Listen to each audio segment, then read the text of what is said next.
നന്ദുവാണ് ഏറ്റവും ഒടുവിൽ പ്രോഗ്രാം ഹാളിൽ നിന്ന് ഇറങ്ങിയത്. തങ്ങൾക്ക് മുന്നിൽ പൊടുന്നനെ പ്രത്യക്ഷപ്പെട്ട കൃഷിനെ കണ്ട് നന്ദുവും തനുവും ഒരുപോലെ ഞെട്ടി. കൃഷിനെ ശ്രദ്ധിക്കാതെ ഇരുവരും മുന്നോട്ട് നടക്കാനൊരുങ്ങി. അന്നേരം നന്ദുവിൻ്റെ മുന്നിൽ തടസ്സം പോലെ കൃഷ് തൻ്റെ കൈ നീട്ടിവെച്ചതും നന്ദു പുരികം ചൊലിച്ചുകൊണ്ട് അവനെ ഒന്ന് നോക്കി. നന്ദുവിനെയും കൃഷിനെയും മാറി മാറി നോക്കുന്ന തനുവിനോട് പൊയ്ക്കോളാൻ പറഞ്ഞുകൊണ്ട് കൃഷ് നന്ദുവിലേക്ക് നോട്ടം പായിച്ചു. അന്നേരം കൃഷിനെ മറികടന്നു നന്ദു പോവാനൊരുങ്ങിയതും അവളുടെ നീക്കം മുൻകൂട്ടി കണ്ടുകൊണ്ട് കൃഷ് അവളുടെ മുന്നിൽ കയറി നിന്നു. ആ നിമിഷം ഇരുവരുടെയും നെറ്റിയും ദേഹവും കൂട്ടിമുട്ടി. അവൻ്റെ ദൃഢമായ ശരീരത്തിലേക്ക് അവളുടെ ഇളം മേനെ അമർന്നപ്പോൾ ഇരുവരിലൂടെയും ഒരു വിറയൽ കടന്നുപോയി. ഇരുവരും അത് വിദഗ്ധമായി മറച്ചു പിടിച്ചു. കൃഷ് ഗൗരവത്തിൻ്റെ മുഖംമൂടി അണിഞ്ഞപ്പോൾ നന്ദു അവനിൽ നിന്നും ഇത്തിരി അകലം പാലിച്ചു പിന്നിലോട്ട് ചുവടുകൾ വെച്ചു. നീ എൻ്റെ പെണ്ണാണോ? അവൻ്റെ ചോദ്യം കേട്ട് ഒരു നിമിഷം എന്ത് പറയണം എന്നറിയാതെ അവൾ തറഞ്ഞു നിന്നു. അന്നേരം അവൻ ചോദ്യം ആവർത്തിച്ചു. അന്നേരം അവൾ അല്ലെന്ന പോലെ ചുമൽ കൂച്ചി. അങ്ങനെ നീ ആരോടെങ്കിലും പറഞ്ഞായിരുന്നോ? അത് പറഞ്ഞുകൊണ്ട് അവൾ പിന്നിലോട്ട് വീണ്ടും ചുവടുകൾ വെച്ചു. അത് പിന്നെ പറ. അവൾക്ക് നേരെ അവൻ നടന്നു നീങ്ങി. അത് പിന്നെ കൃഷ്, ഞാൻ നന്ദു നിന്ന് പരങ്ങി. ഞാൻ കൃഷ് വിടാൻ ഒരുക്കല്ല. ഞാൻ അന്നേരം നന്ദു വാക്കുകൾക്ക് വേണ്ടി പിന്നെയും പരതി.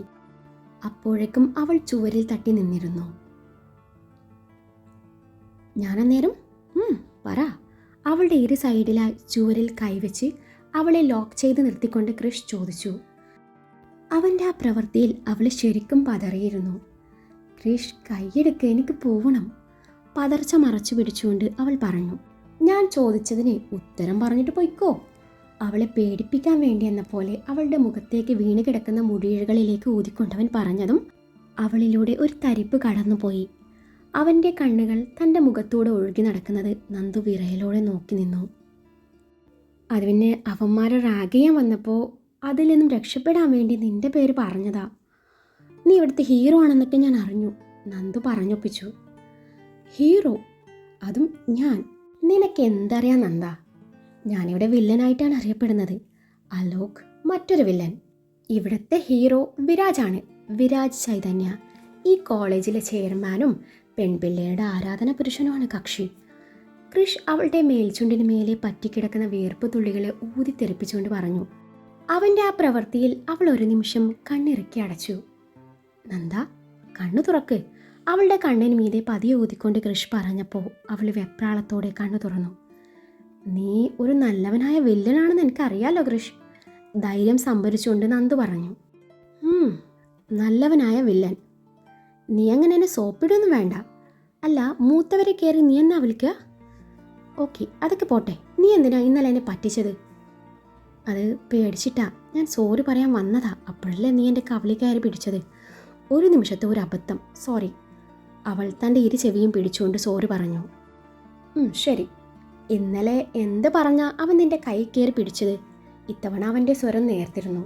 അത് പിന്നെ അവനെ കിസ് ചെയ്യണമെന്ന് പറഞ്ഞപ്പോൾ ഞാൻ പറ്റില്ലെന്ന് പറഞ്ഞു. അന്നേരം അവൻ എൻ്റെ കൈ കയറി പിടിച്ചു. അത് കേട്ടതും കൃഷിൻ്റെ മുഖഭാവം മാറുന്നത് നന്ദു ശ്രദ്ധിച്ചു. ഒരു നിമിഷം അവൻ്റെ ശ്രദ്ധ തന്നിൽ നിന്നും മാറിയെന്ന് തോന്നിയതും അവൾ അവൻ്റെ കൈയിനടിയിൽ കൂടി രക്ഷപ്പെട്ട് പുറത്ത് ചാടി. നിന്നെ ഞാൻ എടുത്തോളാം. തൻ്റെ പിടിയിൽ നിന്നും രക്ഷപ്പെട്ടു ഓടുന്ന നന്ദുവിനെ നോക്കി കൃഷ് പറഞ്ഞു. അതിനിടയിലാണ് അവൻ്റെ ഫോണിലേക്ക് ഒരു കോൾ വരുന്നത്. കൃഷ് കോൾ എടുത്ത് സംസാരിക്കാൻ തുടങ്ങി. ഇതേ സമയം പ്രോഗ്രാം ഹാളിൽ നിന്നും പുറത്തിറങ്ങിയ നന്ദു കാണുന്നത് മുണ്ടെടുത്ത ഒരു ചുള്ളനുമായി സംസാരിക്കുന്ന തനുവിനെയാണ്. കൂടെ ഒരു പെണ്ണുണ്ട്. നന്ദുവിനെ കണ്ടതും വായെന്നപ്പോൾ അവൾ കൈകൊണ്ട് ആക്ഷൻ കാണിച്ചു. അന്നേരം നന്ദു അവരുടെ അരികിലേക്ക് നടന്നു. ആരാ തനു ഇത്? മുന്നിൽ നിൽക്കുന്ന ചുള്ളനോടും പെണ്ണിനോടും ഒന്ന് ചിരിച്ച് കാണിച്ചുകൊണ്ട് നന്ദു തനുവിനോട് ചോദിച്ചു. നന്ദു, ഇതാണ് എൻ്റെ തേജ ചേച്ചി. തനു തൻ്റെ ചേച്ചിയെ നന്ദുവിന് പരിചയപ്പെടുത്തിക്കൊണ്ട് പറഞ്ഞു. ആ നിമിഷം നന്ദു അവൾക്കൊരു പുഞ്ചിരി കൈമാറി.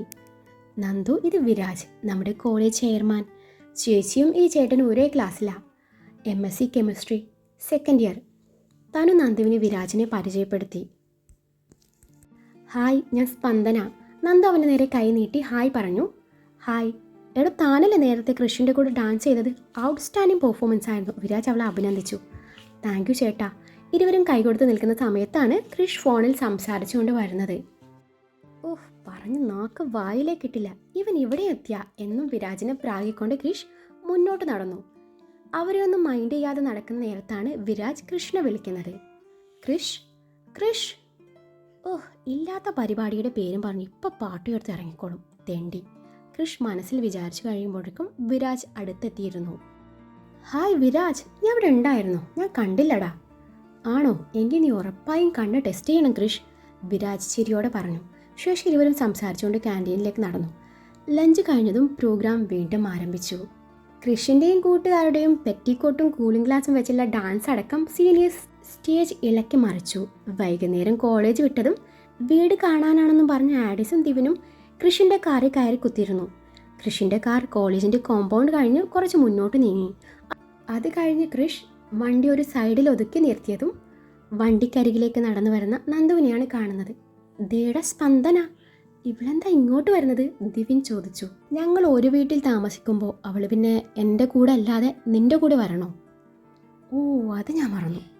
ആഡിസ് വേണമെങ്കിലേ ഫ്രണ്ടിലിരുന്നോട്ടെ, ഞാനും സ്പന്ദനയും പിറകിലിരുന്നോളാം എന്നും പറഞ്ഞ് ദിവ്യൻ കോ ഡ്രൈവിംഗ് സീറ്റിൽ നിന്ന് ഇറങ്ങിയപ്പോൾ നന്ദു വണ്ടിയുടെ അരികിലെത്തിയിരുന്നു. നന്ദ, നീ ഫ്രണ്ടിൽ കയറിക്കോ, ബാക്കിൽ അവന്മാരുണ്ട്. കൃഷ് പറഞ്ഞത് പ്രകാരം നന്ദു കോ ഡ്രൈവിംഗ് സീറ്റിലിരുന്നപ്പോൾ പ്ലിങ്ങിക്കൊണ്ട് പിറകിലെ സീറ്റിലേക്ക് വരുന്ന ദിവ്യനെ കണ്ട് ആഡിസ് ചിരി കടിച്ചു പിടിച്ചു നിന്നു. കൃഷിൻ്റെ കാർ മുന്നോട്ട് നീങ്ങി. ഏതൻസ് വില്ലയിലേക്ക് കൃഷിൻ്റെ കാർ കടന്നതും അവിടുത്തെ ആ മനോഹരമായ അറ്റ്മോസ്ഫിയറും വീടും കണ്ട് രണ്ടിനും അവിടെ അങ്ങ് കൂടിയാലോ എന്ന് വരെ തോന്നി. വീടൊക്കെ നോക്കിക്കഴിഞ്ഞു ആഡിസും ദിവനും നിന്ന് പരങ്ങുന്നത് കണ്ട് കൃഷ് കാര്യം തിരക്കി. എടാ, ഞങ്ങളും കൂടി ഇവിടെ കൂടിയാലോ എന്ന് ആലോചിക്കുക. നമുക്ക് കമ്പൈൻ സ്റ്റഡി നടത്താലോ? അതിൻ്റെ ആവശ്യമൊന്നുമില്ല. എടാ, കമ്പൈൻ സ്റ്റഡി നടത്തി രക്ഷപ്പെട്ട ആരെങ്കിലും ഈ കേരളത്തിലുണ്ടോ? അതുമല്ല, ഇവിടെ 2 മുറി മാത്രമേ ഉള്ളൂ എന്ന് നിനക്കൊക്കെ അറിഞ്ഞൂടെടാ തെണ്ടികളെ. ആഡിസിൻ്റെ പറച്ചിൽ കേട്ട് കൃഷ് എടുത്തടിച്ച പോലെ പറഞ്ഞു. നീയും നന്ദുവും ഒരുമിച്ച് മുറി ഷെയർ ചെയ്യുകയാണെങ്കിൽ ഞാനിവനും മറ്റേ മുറി ഷെയർ ചെയ്ത് അഡ്ജസ്റ്റ് ചെയ്തോളാം. ദിവിൻ്റെ ആ പറച്ചിലിന് ഒരൊറ്റ ആട്ടലായിരുന്നു കൃഷിൻ്റെ ഭാഗത്ത് നിന്ന് കിട്ടിയത്. എന്നാ ഞങ്ങൾ ആ ഹാളിലെങ്ങാനും കിടന്നോളാം. ആഡിസ് വിടാൻ ഒരുക്കല്ല. എന്നിട്ട് വേണം വല്ലതും കണ്ട് പേടിച്ച് ആ പെണ്ണിൻ്റെ ഉള്ള ബോധം കൂടി പോവാൻ. ഇപ്പം ഇറങ്ങണം രണ്ടും ഇവിടെ നിന്ന്.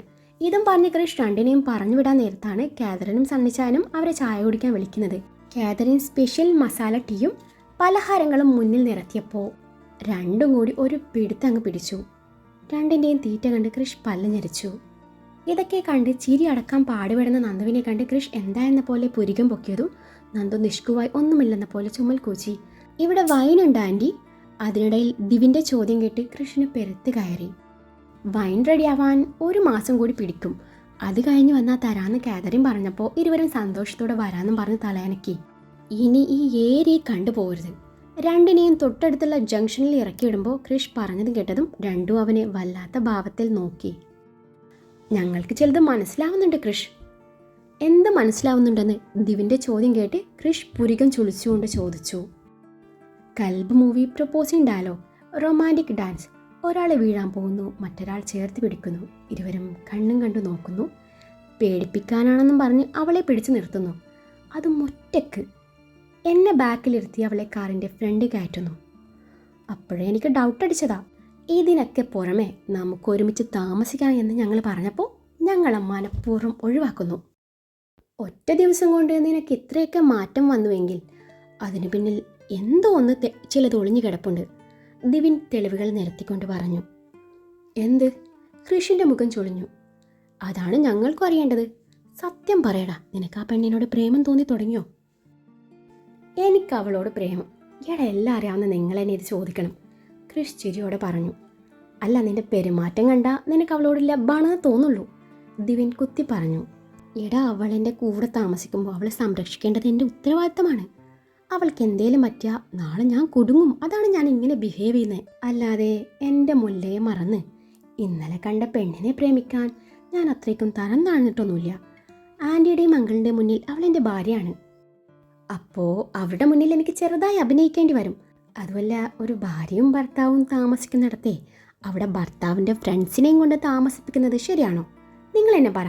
അതാണ് ഞാൻ നിങ്ങളെ അവിടെ താമസിപ്പിക്കാൻ പറ്റില്ലെന്ന് പറഞ്ഞത്. കൃഷ് തൻ്റെ ഭാഗം വ്യക്തമാക്കി. ഓ അങ്ങനെ, അല്ലാതെ എനിക്ക് അവളോട് പ്രേമൊന്നുമില്ല. ഇപ്പോഴാണ് എനിക്ക് സമാധാനമായത്. എടാ, എന്താണെന്നറിയില്ല, അവൾ ആദ്യമായി കണ്ടപ്പോൾ തൊട്ടേ എനിക്കൊരു സ്പാർക്ക് അടിച്ചായിരുന്നു. പിന്നെ പൊട്ടിയാണെന്ന് അറിഞ്ഞപ്പോൾ വേണ്ടെന്ന് വെച്ചു. പക്ഷേ ഇപ്പം എനിക്ക് തോന്നുക അവളെ അങ്ങ് പ്രേമിച്ചാലോന്ന്. അവളെ കാണുമ്പോൾ നെഞ്ചിലുള്ളിൽ ഒരു പ്രത്യേക ഫീലിംഗ്. ദിവൻ കൃഷിന് മുന്നിൽ മനസ്സ് തുറന്നു. നിന്റെ സ്പാർക്കടി ഞാൻ കുറേ കണ്ടതാ. ശ്രുതി, ദിവ്യ, സ്നേഹ, മഞ്ജിമ. ഇനി ഒരെണ്ണം കൂടി ഉണ്ടല്ലോ, സോന. ഇവരെയൊക്കെ കണ്ടപ്പോൾ നിനക്ക് ഇതേ ഫീലിംഗ് ആയിരുന്നല്ലോ. മോനെ ദിവിനെ നീ റൂട്ട് മാറ്റിപ്പിടി. എടാ, ഇത് അതുപോലെ അല്ല, ശരിക്കുള്ള ഫീലിംഗ് ആണ്. ഞാൻ തീരുമാനിച്ചു കഴിഞ്ഞു, നീ നോക്കിക്കോ. അധികം വൈകാതെ സ്പന്ദനയുടെ ഓരോ ഹൃദയസ്പന്ദനവും എനിക്ക് വേണ്ടിയായിരിക്കും. എടാ ദിവിനെ, ചുമ്മാ കളിക്കല്ലേ. അവളൊരു അനാഥ പെണ്ണ. നിന്റെ കോഴുത്തര അവളോട് കാണിക്കാൻ നിൽക്കണ്ട. എടാ, ഇത് കോഴുത്തരല്ല, ഐ എം സീരിയസ്. ഞാൻ അവളെ പ്രേമിക്കാൻ പോവുക. അധികം വൈകാതെ ഞാൻ എൻ്റെ ഹൃദയം അവൾക്ക് മുന്നിൽ തുറന്ന് കാണിക്കും. പിന്നെ അവളങ്ങ് സമ്മതിക്കും. അവൾ നീ വിചാരിക്കുന്ന പോലെയുള്ള പെണ്ണൊന്നുമല്ല. നിന്റെ കളിയൊന്നും അവളുടെ അടുത്ത് നടക്കുകയില്ല. ഞാൻ അവളെ പ്രേമിക്കുമെന്ന് പറഞ്ഞ് നിനക്കെന്താടാ ഇത്ര ദണ്ണം? ത്രില്ല് പോയാൽ ചിലപ്പോൾ ഞാൻ അവളെയും തേച്ചെന്നും വരും. അതിന് നിനക്കെന്താ കൃഷ്? അവൾ നിന്റെ ഭാര്യയും പെങ്ങളും ഒന്നും അല്ലല്ലോ.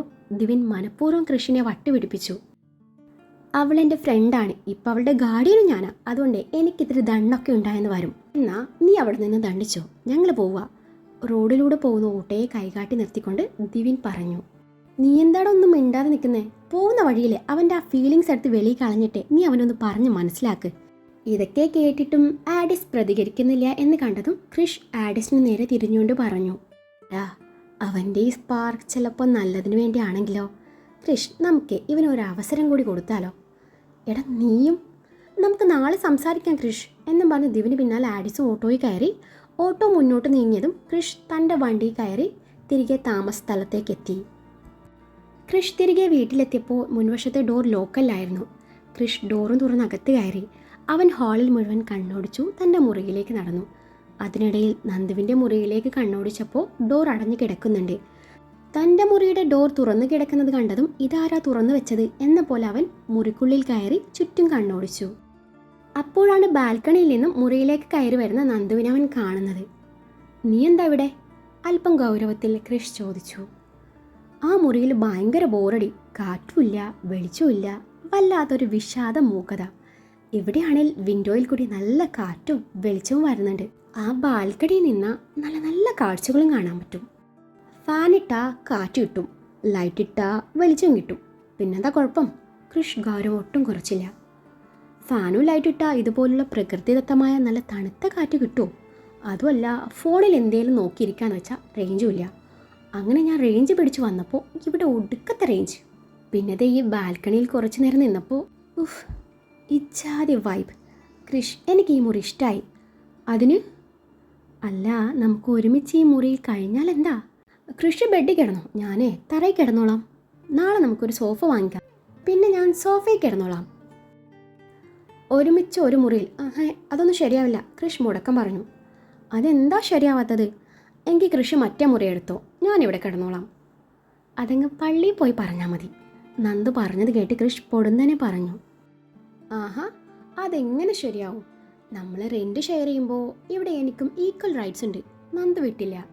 നിന്റെ റെൻറ്റ് എനിക്ക് വേണ്ടെങ്കിലോ? നീ ഫ്രീ ആയി ഇവിടെ കഴിഞ്ഞോ? എനിക്കൊരു കുഴപ്പമില്ല. പക്ഷേ ഇമാതിരി ചൊറിയുന്ന വർത്താനം കൊണ്ട് എൻ്റെ അരികിലേക്ക് വരാൻ പാടില്ല. അടഞ്ഞൊതുങ്ങി ഇവിടെ നിന്നാൽ നിനക്ക് കൊള്ളാം. കൃഷ് പറഞ്ഞത് നന്ദുവിന് ഇഷ്ടമായില്ല. അങ്ങനെയാണല്ലേ? എനിക്ക് തൻ്റെ ഓഫർ വേണ്ടെങ്കിലോ? ഞാനിവിടെ നിന്ന് ഇറങ്ങിയാൽ താൻ എന്ത് ചെയ്യും? ഇവിടെ ഒറ്റയ്ക്ക് താമസിക്കാൻ പറ്റുമോ? പറ്റുമെങ്കിൽ താമസിച്ചോ. ഭീഷണിയാണോ? ആണെന്ന് കൂട്ടിക്കോ. നന്ദു തോറ്റു കൊടുത്തില്ല. അന്നേരമാണ് ബെഡിൻ്റെ മുകളിൽ നിന്നും ഫോൺ റിങ് ചെയ്യുന്ന ശബ്ദം കേൾക്കുന്നത്. കൃഷിൻ്റെയും നന്ദുവിൻ്റെയും ശ്രദ്ധ ഒരേ സമയം അങ്ങോട്ടെത്തി. നന്ദുവിൻ്റെ ഫോണായിരുന്നു അത്. അമ്മ എന്ന് സേവ് ചെയ്ത നമ്പറിൽ നിന്നും വീഡിയോ കോൾ. മരിച്ചുപോയ അവളുടെ അമ്മ ഇതെവിടെ നിന്ന് വിളിക്കുന്നു? ഓഹോ, അപ്പോൾ അതും കള്ളായിരുന്നു. അതും മനസ്സിൽ പറഞ്ഞ് കൃഷ് അവളെ ഒന്ന് ഇരുത്തി നോക്കിയ ശേഷം ബെഡിലേക്ക് ഒരൊറ്റ ചാട്ടായിരുന്നു. അവൻ്റെ പ്രവൃത്തി മുൻകൂട്ടി കണ്ടുകൊണ്ട് നന്ദു അവനൊപ്പം ബെഡിലേക്ക് ചാടി. നന്ദു ഫോൺ എടുക്കുന്നതിന് മുൻപ് കൃഷ് അത് കൈക്കലാക്കിയിരുന്നു. കൃഷ് ബെഡിൽ മുട്ടിലൂന്ന് നിന്ന് ഫോണിൻ്റെ ഡിസ്പ്ലേ നോക്കിക്കൊണ്ട് അവളെ കടുപ്പിച്ചു നോക്കി. കോൾ അറ്റൻഡ് ചെയ്യാൻ ശ്രമിച്ചതും നന്ദുവും അതുപോലെ മുട്ടുകുത്തി ബെഡിൽ നിന്ന് അവൻ്റെ കയ്യിൽ നിന്നും ഫോൺ പിടിച്ചു വാങ്ങാൻ നോക്കി. അന്നേരം അവൻ ഫോൺ അവൾക്ക് കിട്ടാത്ത പോലെ പൊക്കി പിടിച്ചു. കൃഷ്, ആ ഫോണിങ് താ. അമ്മ സ്വർഗത്തിൽ നിന്ന് വിളിക്കുവാണോ അതോ നരകത്തിൽ നിന്നോ? കൃഷ് പരിഹാസം കലർന്ന സ്വരത്തിൽ ചോദിച്ചു. അല്ല, വീട്ടിൽ നിന്നാ, നന്ദു നേരിയ സ്വരത്തിൽ പറഞ്ഞു. ഓഹോ, കള്ളത്തരങ്ങളുടെ ഹോൾസെയിൽ ഡീലറായിരുന്നു അല്ലേ? സോറി കൃഷ്, പറ്റിപ്പോയി. നീ ആ ഫോണിങ് താ. നിന്റെ അമ്മയെ ഞാൻ കൂടി കാണട്ടെ നന്ദാ. കോൾ എടുക്കട്ടെ? ആൻസർ ബട്ടൺ അമർത്തുന്ന പോലെ കാട്ടിക്കൊണ്ട് കൃഷ് പറഞ്ഞു. കൃഷ് കളിക്കല്ലേ, ആ ഫോണിങ് തരാൻ. എന്താ നന്ദാ ഇത്? അമ്മയോട് ഞാൻ പറഞ്ഞോളാം, ഒന്നുകൊണ്ടും പേടിക്കണ്ട, മോള് സേഫാണെന്ന്. പ്ലീസ് ക്രിഷ്, അമ്മ നിന്നെ കണ്ടാൽ ശരിയാവില്ല. മോൾക്കൊരു ആൺതുണുള്ളത് നല്ലതല്ലേ നന്ദ, അമ്മയ്ക്ക് സന്തോഷമാവും. ഒന്ന് പോയ ക്രിഷ്, അമ്മ അറിഞ്ഞ അച്ഛനും അറിയും. അടുത്ത നിമിഷം എൻ്റെ പഠിത്തം നിർത്തി ആ തെണ്ടിയെ കൊണ്ട് എന്നെ കെട്ടിക്കും. അതോടെ എൻ്റെ ജീവിതം അവസാനിക്കും. ആണോ? പാവം. അല്ല നന്ദ, നീ ഇവിടുന്ന് എപ്പോഴാണ് പോണത്? ഇപ്പം ഇറങ്ങോ അതോ നാളെയോ? ക്രിഷ് അവസരം മുതലെടുത്തു. ഞാനെങ്ങും പോണില്ല. അപ്പം നിനക്ക് ഈ മുറി വേണ്ടേ നന്ദ? വേണ്ട, ഞാൻ ആ മുറി തന്നെ കഴിഞ്ഞോളാം. അപ്പോൾ കാറ്റ്, വെളിച്ചം, ഞാൻ ഫാനും ലൈറ്റും ഇട്ടോളാം ക്രിഷ്. അപ്പോൾ റേഞ്ച്, ബാൽക്കണി വ്യൂ, അതിനെന്ത് ചെയ്യും നന്ദ? ഞാൻ കോമൺ ബാൽക്കണിയിൽ ചെന്നോളാം ക്രിഷ്. ആണോ? ഗുഡ്. അപ്പോഴേക്കും കോൾ കട്ടായിരുന്നു. അന്നേരം ക്രിഷ് തൻ്റെ ഫോൺ എടുത്ത് അവളുടെ അമ്മയുടെ നമ്പർ നോട്ട് ചെയ്യുന്നത് കണ്ടതും നന്ദ അവനെ കൂർപ്പിച്ചു നോക്കി. ഫോൺ പിന്നെയും തട്ടിപ്പറിക്കാൻ നോക്കി. നിനക്കിനി ഇവിടെ നിന്ന് പോവാൻ തോന്നുമ്പോൾ പറയണം നന്ദ, ഞാൻ അമ്മയെ വിളിച്ച് പറഞ്ഞോളാം നിന്നെ കൂട്ടിക്കൊണ്ട് പോവാൻ. അന്നേരം ഞാൻ ആരാണെന്ന് നിൻ്റെ അമ്മ ചോദിക്കുമായിരിക്കും. അപ്പം ഞാനേ നമ്മുടെ ലിവിങ് ടുഗദർ കഥ പറയും. അയ്യോ, ലിവിങ് ടുഗദർ, അതോടെ എൻ്റെ അച്ഛൻ എന്നെ വെട്ടി നുറുക്കും. ഏത് നേരത്താണാവോ നിൻ്റെ കാറിന് കൈ കാണിക്കാൻ തോന്നിയേ? എൻ്റെ ദൈവമേ, ഇതിപ്പോൾ പൊലിവാലായല്ലോ, നന്ദ തലക്ക് കൈ കൊടുത്തുകൊണ്ട് പറഞ്ഞു. അന്നേരം ഫോൺ വീണ്ടും റിങ് ചെയ്തു. അത് നോർമൽ കോളായിരുന്നു. അന്നേരം നന്ദു അവനിൽ നിന്നും ഫോൺ പിടിച്ചു വാങ്ങി കോൾ അറ്റൻഡ് ചെയ്യാൻ ഒരുങ്ങിയതും ക്രിഷ് തൊട്ടരികിൽ നിന്നുകൊണ്ട് നന്ദ, നന്ദു സേ, മോളെ, നന്ദ എന്നൊക്കെ വിളിക്കാൻ തുടങ്ങി. അന്നേരം അവൾ അവൻ്റെ വാ പൊത്തി പിടിച്ചു കോൾ അറ്റൻഡ് ചെയ്ത് സംസാരിക്കാൻ തുടങ്ങി. ഹലോ അമ്മ. നന്ദു, നീ എന്താ നേരത്തെ കോൾ എടുക്കാഞ്ഞത്? ഞാൻ എടുക്കാൻ വന്നപ്പോൾ കട്ടായി അമ്മ. മോളെ നന്ദു, നീ എന്ത് ചെയ്യുമായിരുന്നു? ഞാനിവിടെ അമ്മയോർത്ത് ചുമ്മാ ബാൽക്കണി ഇരിക്കുമായിരുന്നു. ഐ മിസ് യു അമ്മ. എന്നാ നിനക്കിങ്ങോട്ട് പോന്നൂടെ നന്ദൂട്ടാ? ഞാൻ എങ്ങോട്ടും ഇല്ല, അച്ഛൻ ഇങ്ങോട്ട് വരട്ടെ, അന്നേരം ആലോചിക്കാം. അച്ഛനും മോൾ ഇങ്ങനെ തുടങ്ങിയാൽ ഞാൻ എന്ത് ചെയ്യും? നീ കുളിച്ചോ നന്ദു? ആ കുളിച്ചു അമ്മ. അന്നേരം ക്രിഷ് അവളൊന്ന് നോക്കിപ്പോയി. രാവിലെ എടുത്ത സാരി പോലും മാറിയിട്ടില്ല. കള്ളി. അവളുടെ കൈയെടുത്ത് മാറ്റി അവൻ പതുക്കെ പറഞ്ഞതും അവൾ അവനെ നോക്കി പേടിപ്പിച്ച് വീണ്ടും അവൻ്റെ വാ പൊത്തി. അന്നേരം അവൻ അവളുടെ കയ്യിലൊരു കടി വെച്ച് കൊടുത്തതും അവൾ വേദനയോടെ കൈ പിൻവലിച്ചു അവനെ കൂർപ്പിച്ചു നോക്കി. നന്ദു, ഞായറാഴ്ച ഞാൻ ശ്രീകുട്ടനെ കൂട്ടി ഹോസ്റ്റലിലോട്ട് വരട്ടെ? അതൊന്നും വേണ്ട അമ്മ. അതെന്താ വന്നാൽ ഞാൻ നിന്നെ കണ്ടിട്ട് പൊയ്ക്കോളാം. എനിക്ക് നിന്നെ കാണാതെ പറ്റുന്നില്ല നന്ദൂട്ടാ. എവിടെയാ നിന്റെ ഹോസ്റ്റൽ? നീ ലൊക്കേഷൻ സെൻഡ് ചെയ്യേ. ഈശ്വര, ചതിച്ചോ? നന്ദു മനസ്സിൽ പറഞ്ഞു. ഹലോ അമ്മ. ഹലോ ഹലോ അമ്മ, കേൾക്കുന്നില്ലല്ലോ അമ്മ. ഹലോ മോളെ നന്ദു, അമ്മയ്ക്ക് കേൾക്കാം. ഞായറാഴ്ച ഞാൻ അങ്ങോട്ട് വരട്ടേന്ന്. ഹലോ ഹലോ ഹലോ അമ്മ, കേൾക്കുന്നില്ലല്ലോ. അന്നേരം ക്രിഷ് അവളുടെ തൊട്ടരികിൽ നിന്ന് ഇത്തിരി ഉറക്കെ കമ്പിളിപ്പുതപ്പ് കമ്പിളിപ്പുതപ്പ് എന്ന് വിളിച്ചു പറഞ്ഞതും നന്ദു പെട്ടെന്ന് കോൾ കട്ട് ചെയ്ത് അവനെ കൂർപ്പിച്ച് നോക്കിക്കൊണ്ട് അവനെ പിടിച്ച് ബെഡിലേക്ക് തള്ളി. പ്രതീക്ഷിക്കാതെയുള്ള ആ വീഴ്ച ആയതുകൊണ്ട് ബാലൻസിനൊന്ന പോലെ അവൻ അറിയാതെ അവളുടെ സാരിയിൽ പിടുത്തമിട്ട് പോയിരുന്നു. അതും മുൻവശം. ക്രിഷ് ബെഡിലേക്ക് മലർന്നടിച്ച് വീണു. പിന്നാലെ നന്ദുവും. അവൾ നേരെ ചെന്ന് ലാൻഡ് ചെയ്തത് അവൻ്റെ നെഞ്ചിലേക്കും. അതോടൊപ്പം ആ നിമിഷം തുറന്നു കിടക്കുന്ന ഷർട്ടിൻ്റെ വിടവിലൂടെ കാണുന്ന അവൻ്റെ നഗ്നമായ നെഞ്ചിൽ അവളുടെ അതരങ്ങൾ അമർന്നിരുന്നു. ആ നിമിഷം ഇരുവരും ഒരുപോലെ വിറച്ചു പോയിരുന്നു. പരസ്പരം അകന്നു മാറാതെ ഇരുവരും അതുപോലെ കിടപ്പുണ്ട്. അവളുടെ ചുണ്ടുകൾ ഇപ്പോഴും അവൻ്റെ നെഞ്ചിൽ അതുപോലെ അമർന്നിട്ടുണ്ട്. കൃഷിൻ്റെ പോക്കറ്റിൽ കിടക്കുന്ന ഫോൺ റിങ് ചെയ്തപ്പോഴാണ് രണ്ടും സ്വബോധത്തിലേക്ക് വരുന്നത്. അന്നേരം രണ്ടും ഞെട്ടിപ്പിടഞ്ഞുകൊണ്ട് ഒരുമിച്ച് എഴുന്നേൽക്കാൻ നോക്കിയതാണ്. നേരത്തെ അവൻ്റെ ആ വലിയിൽ സാരി കുത്തിവെച്ച പിൻ വളഞ്ഞ് ഓപ്പണായി കിടക്കുവാണ്. അവൾ എഴുന്നേക്കാൻ നോക്കിയപ്പോൾ പിൻ അവളുടെ തോളിലേക്ക് ആഴ്ന്നിറങ്ങി. ഒരു നിലവിളിയോടെ അവൾ വീണ്ടും അവൻ്റെ മേലേക്ക് വീണു പോയിരുന്നു. നന്ദ, എഴുന്നേക്ക്. ഇത്തവണ കൃഷ് സാവധാനത്തിൽ പറഞ്ഞു. കൃഷ്, എൻ്റെ സാരിയിൽ പിന്നഴിഞ്ഞു. അതിപ്പോൾ എൻ്റെ തോളിൽ ആഴ്ന്നു കിടക്കുക. നല്ല വേദനയാ കൃഷ്. ചോര വന്നെന്നാ തോന്നണേ. അയ്യോ അമ്മ. നന്ദുവിൻ്റെ കണ്ണൊക്കെ നിറഞ്ഞു വന്നിട്ടുണ്ട്. അത് കണ്ടതും അവന് സങ്കടം തോന്നി. നന്ദ, നീ ഇങ്ങനെ പെടക്കാതെ അടങ്ങിക്കിടക്ക്, ഞാൻ ഹെൽപ്പ് ചെയ്യാം. കൃഷ് പറഞ്ഞത് കേട്ടതും നന്ദു അവൻ്റെ നെഞ്ചിലേക്ക് മുഖം പൂഴ്ത്തി കിടന്നു. ആ നിമിഷം അവൻ അവളുടെ തോളിൽ നിന്നും മുടി വകഞ്ഞു മാറ്റി. അന്നേരം പിൻ ശരിക്കും അവളുടെ തോളിലേക്ക് ആഴ്ന്നിറങ്ങിയിട്ടുണ്ടായിരുന്നു. ചെറുതായി രക്തം പൊടിഞ്ഞിട്ടുണ്ട്. അവൻ പതിയെ അവിടെ തൊട്ടു നോക്കിയതും അവൾ പിന്നെയും നിലവിളിച്ചു. അന്നേരം അവൻ വളരെ ശ്രദ്ധിച്ച് അവിടെ മോദിക്കൊണ്ട് പതിയെ പതിയെ പിൻ വലിച്ചെടുത്തതും പിന്നെയും ചോര പൊടിഞ്ഞു. അന്നേരം അവൻ അവിടെ തൻ്റെ വിരൽ വെച്ച് അമർത്തി പിടിച്ചു. അവളൊന്ന് ഏങ്ങിപ്പോയിരുന്നു. കുറച്ചു നേരം കഴിഞ്ഞ് അവൾ തൻ്റെ കൈ രണ്ടും ബെഡിൽ കുത്തി ധൃതിയിൽ അവനിരുന്ന് അടർന്നു മാറി എഴുന്നേൽക്കാനൊരുങ്ങി. കണ്ണും തള്ളിയുള്ള അവൻ്റെ ആ കിടപ്പ് കണ്ടപ്പോഴാണ് മാറിലെ മറനീക്കി സാരിത്തലപ്പ് അവൻ്റെ നെഞ്ചി കിടന്ന് തന്നെ നോക്കി ചിരിക്കുന്നത് അവൾ കാണുന്നത്. പിന്നഴിഞ്ഞ കാര്യം അവൾ ഓർത്തില്ലായിരുന്നു. അവൻ്റെ കണ്ണുകൾ തൻ്റെ മാറിൽ നിന്നും വയറിലേക്ക് ഒഴുകി നടക്കുന്നത് അവൾ ശ്രദ്ധിച്ചു. അവൾ ചമ്മലോടെയും വെപ്രാളത്തോടെയും സാരി തലപ്പെടുത്ത് മാറ് മറച്ചു പിടിച്ച് ഫോൺ എടുത്ത് അവിടെ നിന്ന് എഴുന്നേറ്റ് ഓടിയപ്പോൾ കൃഷ് ഒന്ന് കണ്ണടച്ച് തുറന്ന് ദീർഘമായി നിശ്വസിച്ചു. കുറച്ചു മുന്നേ കഴിഞ്ഞുപോയ കാര്യങ്ങൾ ഓരോന്നുമായി അവൻ്റെ ഓർമ്മയിൽ തെളിഞ്ഞപ്പോൾ കുറ്റബോധത്തിനപ്പുറം അവന് സ്വയം പുച്ഛവും ദേഷ്യവും തോന്നി. താൻ എന്തിനാണ് അവളോട് ഇങ്ങനെ അടുത്ത് ഇടപഴകുന്നത്? അതിനു മാത്രം അവൾ ആരാ തൻ്റെ? ഇന്നലെ കണ്ട പെണ്ണിന് മുന്നിൽ ഒരു നിമിഷമെങ്കിലും താൻ തൻ്റെ മുല്ലയെ മറന്നുപോയോ? ഇനി ഇങ്ങനെ ഉണ്ടാവാൻ പാടില്ല. അവൾ പോണേ പൊയ്ക്കോട്ടെ, എനിക്കെന്താ, അത് തന്നെയാണ് നല്ലത്. പക്ഷേ താൻ എവിടെ താമസിക്കും? അല്ലെങ്കിൽ വേണ്ട, അവളിവിടെ നിന്നോട്ടെ. ദിവ്യൻ അവളെ സ്നേഹിച്ചോട്ടെ, എനിക്കെന്താ, എനിക്കൊന്നുമില്ല. അവൾ എൻ്റെ ആരുമല്ല, വെറും ഒരു ഫ്രണ്ട്. കൃഷ് തൻ്റെ മനസ്സിനെ പറഞ്ഞു പഠിപ്പിച്ചു. കുറച്ചു മുന്നേ തനിക്ക് മുന്നേ ദൃശ്യമായി അവളുടെ മേനിയഴുക അവൻ്റെ നെഞ്ചിലേക്ക് തുളച്ചു കയറി. അന്നേരം അവൻ കണ്ണിറുക്കി അടച്ചു. ദിവസങ്ങൾ ഓരോന്നായി കൊഴിഞ്ഞു വീണു. അവിടുന്ന് ഒരു മാസത്തോളം കൃഷ് നന്ദുവുമായി കൂടുതൽ സംസാരിക്കാനോ വഴക്കിടാനോ ഒന്നിനും പോയില്ല. രാവിലെ ഇരുവരും ഒരുമിച്ച് കോളേജിൽ പോവും, വൈകുന്നേരം ഒരുമിച്ച് വരും. യാത്രയ്ക്കിടയിൽ മൗനം മാത്രം.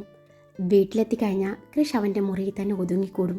കൃഷിൻ്റെ പെരുമാറ്റത്തിൽ വ്യത്യാസം കണ്ട് ഇവന് പെട്ടെന്ന് ഇതെന്ത് പറ്റി എന്നവൾ ചിന്തിക്കാതിരുന്നില്ല. ഞായറാഴ്ച കോളേജ് അവധിയായിരുന്നതിനാൽ ഇരുവരും കുറച്ചധികം നേരം കിടന്നുറങ്ങി. അവരെ താഴേക്ക് കാണാത്തതുകൊണ്ടാണ് സണ്ണിയും കാത്തുവും മുകളിലോട്ട് വരുന്നത്. കോളിംഗ് ബെൽ കേട്ട് നന്ദു എഴുന്നേറ്റ് വന്ന് ഡോർ തുറന്നു. നന്ദു ഇരുവരെയും അകത്തേക്ക് ക്ഷണിച്ചു. ഇപ്പോൾ വരാമെന്നും പറഞ്ഞു അവൾ മുറിയിലേക്ക് കയറിപ്പോയി. സമയം വൈകിയതിനാൽ അവർ കൃഷിനും നന്ദിനുള്ള ബ്രേക്ക്ഫാസ്റ്റ് ഒരു പാത്രത്തിലാക്കി കൊണ്ടുവന്നിരുന്നു. അതവിടെ വെച്ച് ഇരുവരും വീട് മുഴുവൻ കണ്ണോടിച്ചു. അന്നേരമാണ് കൃഷ് മറ്റേ മുറിയിൽ നിന്നും ഇറങ്ങി വരുന്നത്. അതിൽ നിന്നും ഇരുവരും 2 മുറിയിലാണ് കിടത്തമെന്നത് കാതറിനും സണ്ണിയും മനസ്സിലാക്കിയിരുന്നു. കുറച്ചു കഴിഞ്ഞ് നന്ദുവും വന്നു. തങ്ങളുടെ വെഡ്ഡിങ് ആനിവേഴ്സറി ഇന്നാണെന്നും ഉച്ചയ്ക്ക് ചെറിയ പാർട്ടി ഉണ്ടെന്നും അതിന് ക്ഷണിക്കാൻ വേണ്ടി വന്നതാണെന്നും പറഞ്ഞ് ഇരുവരും തിരിച്ചുപോയി. ഭക്ഷണം കഴിഞ്ഞു ഇരുവരും ടൗണിലേക്ക് ഇറങ്ങി. സണ്ണിക്കും കാതറിനും ഗിഫ്റ്റ് വാങ്ങിക്കണം, അതായിരുന്നു അവരുടെ ഉദ്ദേശം. 2 പേർക്കും ഒരുപോലെ ഇഷ്ടപ്പെടുന്ന ഗിഫ്റ്റ് അതെന്താണ്? കൃഷ് നന്ദുവിനോട് അഭിപ്രായം ചോദിച്ചു. തങ്ങളുടെ പ്രഭാതവും സായാഹ്നവും മനോഹരമാക്കുന്നത് കാതറിൻ്റെ വയലിൻ വായനയാണ്. ഗാർഡനിലെ സ്വിങ്ങിലിരുന്ന് വയലിൻ വായിക്കുന്ന കാതറിനെ പ്രണയത്തോടെ നോക്കുന്ന സണ്ണിച്ചായൻ. കൃഷും നന്ദുവും മുകളിലെ ബാൽക്കണിയിലിരുന്ന് അത് ആസ്വദിക്കും. അവരുടെ പ്രണയം കാണുമ്പോൾ നന്ദുവിന് നാണം വരും. അതുകൊണ്ട് അവൾ ആ സമയത്ത് അവരുടെ ഇടയിൽ കട്ടുറുമ്പാവാറില്ല.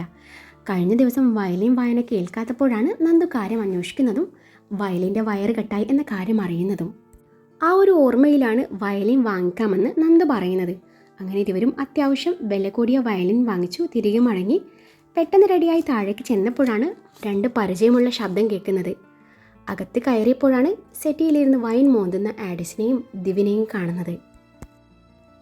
കൃഷ് 2നെയും വല്ലാത്ത ഭാവത്തിൽ നോക്കി അകത്തേക്ക് നടന്നു. കൃഷും നന്ദുവും സണ്ണിയും കാതറിനെയും ഒരുമിച്ച് കണ്ട് ഗിഫ്റ്റ് കൊടുത്ത് ഇരുവരെയും വിഷ് ചെയ്തു. സണ്ണിയുടെയും കാതറിൻ്റെയും അടുത്ത സുഹൃത്തുക്കൾ മാത്രമേ പാർട്ടിയിൽ ഉണ്ടായിരുന്നുള്ളൂ. എല്ലാവരും സണ്ണിയുടെയും കാത്തുവിൻ്റെയും കൂടെ നിന്ന് ഫോട്ടോ എടുക്കുന്നുണ്ടായിരുന്നു. അന്നേരം ഇരുവരും നന്ദുവിനെയും കൃഷ്ണനെയും ഫോട്ടോയ്ക്ക് പിടിച്ചു നിർത്തി. നന്ദുവും കൃഷും ഭാര്യ ഭർത്താക്കന്മാരാണെന്ന് പറഞ്ഞ് കാതറിൻ അവിടെ എല്ലാവർക്കും അവരെ പരിചയപ്പെടുത്തുന്നത് ഫോട്ടോഗ്രാഫർ പ്രത്യേകം ശ്രദ്ധിച്ചിരുന്നു. അതുകൊണ്ടാവാം ഫോട്ടോയ്ക്ക് പോസ്റ്റ് ചെയ്യുന്ന നേരത്ത് സാമൂഹിക അകലം പാലിക്കുന്ന നന്ദുവിനെയും കൃഷ്ണനെയും ഒന്നിരുത്തി നോക്കുന്നതും കൃഷ്ണനോട് ഭാര്യയോട് ചേർന്ന് നിന്ന് തോളിൽ കൈവെക്കാൻ പറയുന്നതും. വേറെ വഴിയില്ലാതെ കൃഷ് അതുപോലെ നിന്നു. ഫോട്ടോ എടുപ്പ് കഴിഞ്ഞ് നന്ദു മുന്നോട്ട് നടക്കാൻ നേരം അവൾ സാരി ചവിട്ടി വീഴാൻ പോയ നിമിഷം കൃഷ് അവളുടെ ഇടുപ്പിൽ കൈയിട്ട് വീഴാതെ പിടിച്ചു നിർത്തി. അപ്രതീക്ഷിതമായി കിട്ടിയ റൊമാൻറ്റിക് പോസ് ക്യാമറമാൻ അവർ പോലും അറിയാതെ ക്യാമറയിൽ പകർത്തി. നടക്കാൻ പറ്റുന്ന എന്തിനായി കുന്ത്രാണ്ടം വലിച്ചിരുന്നേ? വീഴുമ്പോൾ എപ്പോഴിതുപോലെ താങ്ങി പിടിക്കാൻ എന്നെ കിട്ടില്ല. ഇതിപ്പോൾ എല്ലാവരുടെയും മുന്നിൽ വെച്ച് മൂക്കും കുത്തി വീണേ നാണം കെടരുതല്ലോ എന്ന് കരുതി പിടിച്ചതാ. എന്നെ പിടിക്കാൻ നിന്നോട് ഞാൻ പറഞ്ഞോ? ഇല്ലല്ലോ. ഈ വീഴ്ച എൻ്റെ കൂടെ പിറപ്പാ. ഇടയ്ക്കിടെ ഞാൻ ഇതുപോലെ വീഴാറുണ്ട്. നീ ആരാ, നിറത്തിലെ ജോമോളോ? എന്നും വീഴാറുണ്ട് പോലും. കുഞ്ഞു വാവ. കൃഷ് അവളെ പുച്ഛിച്ചു. എടോ, ഇത് പാരമ്പര്യ. എൻ്റെ മുത്തശ്ശിക്കും ഇതേ അസുഖം ഉണ്ടായിരുന്നു. പിന്നെ എനിക്ക് കിട്ടി. ഇനി ആർക്ക് കിട്ടുമെന്തോ? നന്ദു കൈമലർത്തി. നന്ദു അത് പറഞ്ഞു കഴിഞ്ഞപ്പോഴേക്കും ആഡിസും ദിവനും അങ്ങോട്ട് വന്നു.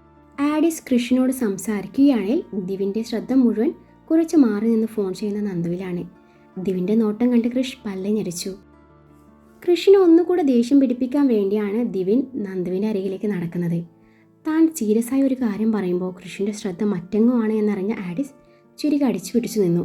നന്ദുവിനോട് ചിരിച്ച് വർത്തമാനം പറയുന്ന ദിവ്യൻ കൃഷിൻ്റെ മുഖഭാവം മാറുന്നുണ്ട്. വീടിൻ്റെ മുൻവശം ഡെക്കറേറ്റ് ചെയ്തിരുന്ന ഫ്രഷ് ഫ്ലവേഴ്സ് ഓരോന്നും താൻ ഞെരിച്ചുടക്കുന്നതും പിച്ചിയെടുക്കുന്നതും കൃഷി പോലും അറിഞ്ഞില്ല. തന്നെ ഒരു കൊച്ചുകുട്ടി സൂക്ഷിച്ചു നോക്കുന്നത് കണ്ടതും കൃഷ് ഈ ചെറുക്കൻ എന്നെന്തിനാ ഇങ്ങനെ നോക്കുന്നത് എന്ന പോലെ തിരിഞ്ഞും മറിഞ്ഞു നോക്കി. അന്നേരമാണ് താഴെ താൻ അത്രയും മനോഹരമായി പൂക്കളം ഒരുക്കിയത് അവൻ കാണുന്നത്. കൃഷ് ചുറ്റും നോക്കി, ആരും കണ്ടില്ല എന്നുറപ്പുവരുത്തി. നേരത്തെ ഉണ്ടായിരുന്ന കുട്ടിയും അവിടെ ഇല്ലായിരുന്നു. ആ കൊച്ചെവിടെ പോയി? ഇനി ആളെ കൂട്ടാൻ പോയതാ? മുങ്ങിയാലോ? കൃഷ് ചിന്തിച്ചു. ഇതൊന്നും അറിയാതെ ഫോൺ ചെയ്യുമായിരുന്ന ആഡിസിനെ അവിടെ ഉപേക്ഷിച്ചു കൃഷ് മെല്ലെ മുങ്ങി. താൻ എന്താ കൊച്ചുകുട്ടിയാ? ആ പൂക്കൾ മുഴുവൻ നശിപ്പിച്ചു. ഗഡോ, ഇതൊക്കെ വീഡിയോയിൽ കവർ ചെയ്യാനുള്ളതാ. സണിച്ചായൻ്റെ കൂട്ടുകാരൻ കേണൽ മൂർത്തി സാർ ആഡിസിനെ നോക്കി കടുപ്പിച്ച് പറഞ്ഞപ്പോഴാണ് അവൻ കാര്യം അറിയുന്നത് പോലും. ചെയ്യാത്ത കുറ്റത്തിന് ആ കേണലിൻ്റെ വായിലിരിക്കുന്നത് മുഴുവൻ കേട്ട ആഡിസ് ആരും കണ്ടില്ല എന്ന ആശ്വാസത്തോടെ അവിടെ നിന്ന് നടന്നു നീങ്ങുന്നത് കണ്ട കൃഷിനെ ചിരിക്കാതിരിക്കാനായില്ല.